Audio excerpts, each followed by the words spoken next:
Bonjour chers motoneigistes, ici Jean-François de motoneige.ca. Cette semaine, comme chronique mécanique, je vous présente comment faire l'ajustement d'une chenille, comment vérifier la tension et l'alignement. Donc, restez à l'écoute, je vous montre ça immédiatement. Donc, pour faire la vérification de la chenille, je vais vous montrer trois méthodes. La première avec le vrai outil, donc c'est l'outil de tension de la chenille, un tensiomètre. Deuxième méthode, je vais vous montrer comment faire avec un fiche scale, une pesée à poisson et un tape à mesurer. Donc, ça va faire exactement la même chose. Et troisième façon, ça va être la méthode traditionnelle de vérification. Donc, pour faire l'ajustement de la chenille, on a, évidemment, il faut regarder la spécification du manufacturier. Dans le cas de ce motoneige-ci, on a un Grand Touring 1200 de BRP. La spécification, il faut que la chenille ait une déflexion entre 30 et 35 mm avec 7,3 kg de compression. Donc, avec l'outil, on va venir faire le test. Donc, on vient placer l'outil en plein milieu de la chenille ici. Si on regarde en bas, on voit l'outil, on voit que le O-ring est placé environ 32-33 mm, donc on se met au milieu de l'échelle. Et ici en haut, on a la force, on est placé environ 7,3 kg. Donc qu'est-ce qu'on fait? On s'en vient au milieu de la chenille et on vient appliquer 7,3 kg. Donc on voit que le O-ring du bas, de 30 à 35 mm, est plus bas que la hauteur de la glissade. Donc la chenille est vraiment pas assez serrée. Donc on va venir faire l'ajustement un petit peu plus tard.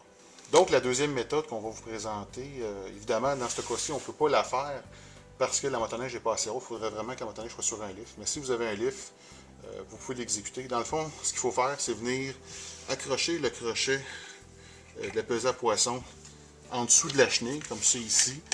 Donc sur dans le fond, sur un segment ici de la chenille, vous venez appliquer la charge de 7,3 kg et vous venez mesurer avec une règle ou un ruban mesuré la déflexion tout en appliquant la force. Donc, c'est beaucoup moins facile qu'avec l'outil que je vous ai présenté tantôt.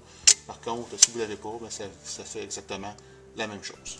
Donc, pour représenter ce que je viens d'expliquer, j'ai attaché le crochet ici sur un segment de la chenille. Donc, évidemment, cet outil-là doit être en dessous de la chenille pour faire le test. Par contre, ici, si on vient représenter, je viendrai appliquer la force de 7,3 kg de la même façon, mais par en dessous de la chenille, tout en mesurant avec une règle ou un ruban mesuré. Donc, la troisième méthode est évidemment la moins précise. Ce que j'ai fait jusqu'à maintenant avant d'avoir l'outil, j'ai jamais eu de problème avec ça. Par contre, c'est la moins précise. Dans le fond, ce qu'on veut pour une tension de chenille, c'est que la main au centre puisse rentrer difficilement. Donc dans ce cas-ci, on voit que la chenille est beaucoup trop, est vraiment pas assez serrée. Donc j'ai pas ma tension. Donc évidemment, on fait ça quand le moteur est arrêté, parce qu'on ne veut pas se faire briser les doigts. Donc comme on a vu tantôt, la chenille est vraiment pas assez serrée. Donc on va venir faire un ajustement. Donc la première étape de l'ajustement, c'est de venir desserrer les boulons des roues arrière. Et après ça, on va venir faire l'ajustement des vis de tension qu'on voit ici. Donc, je m'en viens enlever un premier capuchon ici. On vient enlever le deuxième capuchon, comme ici. Donc, on s'en vient ici desserrer la vis, dans le fond, les boulons de chaque côté des roulettes arrière. J'ai un petit peu d'aide ici. Donc on desserre en même temps, juste un petit peu, comme ça c'est correct. Donc on a enlevé la tension au niveau des roulettes arrière.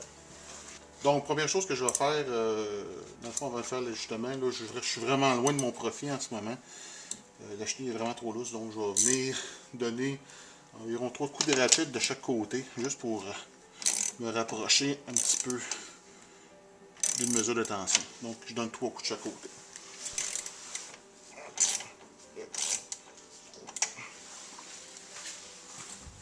Donc, comme on peut le constater, j'ai donné 3 coups de ratchet de chaque côté de la chenille. Puis on voit que la chenille c'est serré. C'est pas encore assez, mais on est quand même beaucoup plus proche. Donc, qu'est-ce que je vais faire? Je m'en viens avec mon outil et je m'en viens prendre ma mesure. Donc, je m'en viens ici. J'applique mon 7,3 kg. On voit que c'est pas encore assez serré, mais c'est beaucoup moins épais que tantôt. Donc, je m'en viens du côté droit ici. Je vais donner 2 coups de ratchet comme ça et je regarde si la situation c'est amélioré. Donc je vois, on s'en vient quand même. C'est vraiment beaucoup mieux là. Un autre coup et on va être directement dessus.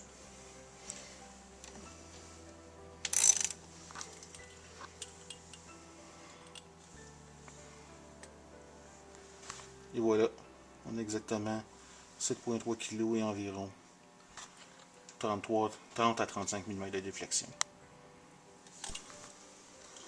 Donc, on vient vérifier. 7,3 kg, 30 à 35 mm de déflexion, en plein centre. Peut-être un petit coup de ratchet encore, puis on va être pas mal dessus.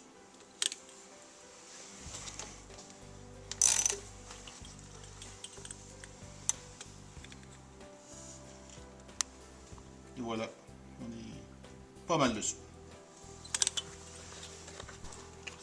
Donc on sait que le côté droit, on a la bonne tension. Donc un petit truc comme ça, on sait qu'on a donné environ 4 à 5 coups de ratchet de ce côté-là. Donc on s'en vient ici, on vient mesurer la longueur de la vis à l'épaulement. Donc on est ici en ce moment environ 35 mm. Donc on va aller voir de l'autre côté, évidemment. Si l'usure est pareille, là, on devrait avoir à peu près la même mesure du côté gauche. Donc je m'en viens ici. On sait que de l'autre côté, on a donné 4 coups de ratchet. Donc on s'en vient 1, 2, 3, 4. Qu'est-ce que je fais? Je sais que j'avais 35 mm tantôt. Donc je viens voir si j'ai à peu près 35 mm. Je suis directement dessus. Si je viens revérifier ma tension au centre, 7,3 kg, 30 à 35 mm. Je suis pas mal là. Tension similaire des deux côtés, les doigts rentrent difficilement. Donc, je suis directement sur ma tension. Qu'est-ce qu'il reste à faire maintenant? C'est de vérifier l'alignement de la chenille en venant au préalable resserrer là, les boulons des roulettes arrière.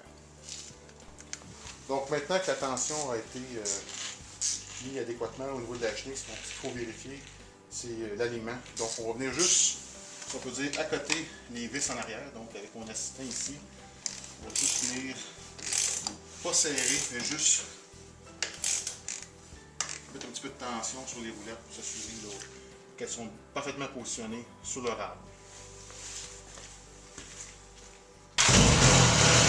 Donc, on vient de partir la motoneige. Qu'est-ce qu'on va faire? C'est on va faire tourner la chenille quelques tours, s'assurer que la chenille est parfaitement alignée.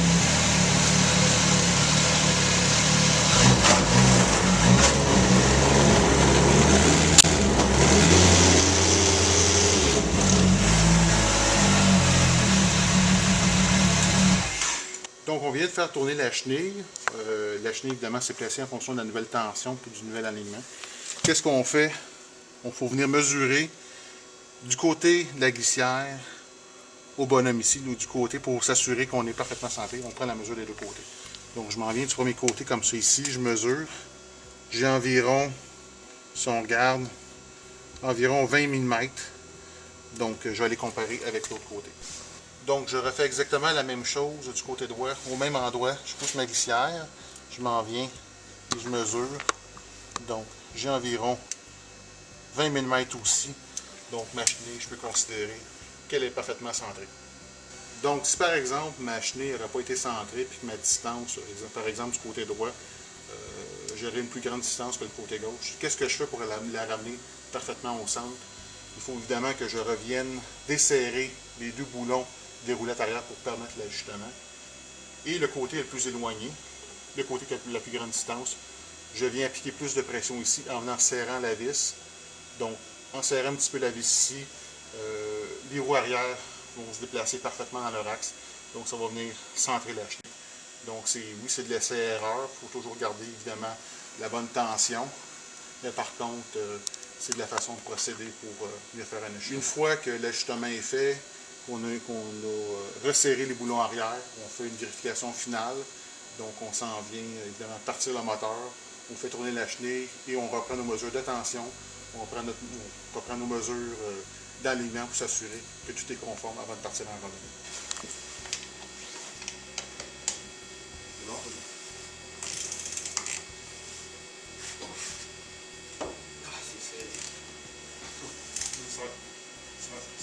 c'est bon.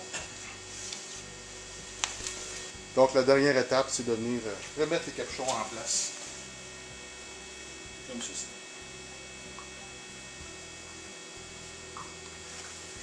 Et voilà, c'est fait. Donc, on vient de compléter l'ajustement. Donc, comme je l'expliquais au départ, il y a 3 méthodes de le faire. La première façon, avec le tensiomètre à chenille. On voit que notre tension est bonne. La deuxième méthode, qui est l'équivalente avec la pesée à poisson et le tape à mesurer, qui va évidemment faire la même chose, mais il faut que la motoneige soit sur un lift, sinon on n'a pas d'espace pour le faire. Et la troisième méthode, il faut que les doigts passent difficilement en dessous de la chenille. Donc ça, évidemment, c'est avec l'expérience qu'on trouve la bonne tension, mais on voit que les trois, on est capable d'avoir un ajustement là, final là, qui est quasi identique. Donc, c'était la chronique sur comment faire l'ajustement d'une chenille. J'espère que la chronique vous a plu. D'ici ce temps-là, bonne randonnée. Merci et à bientôt.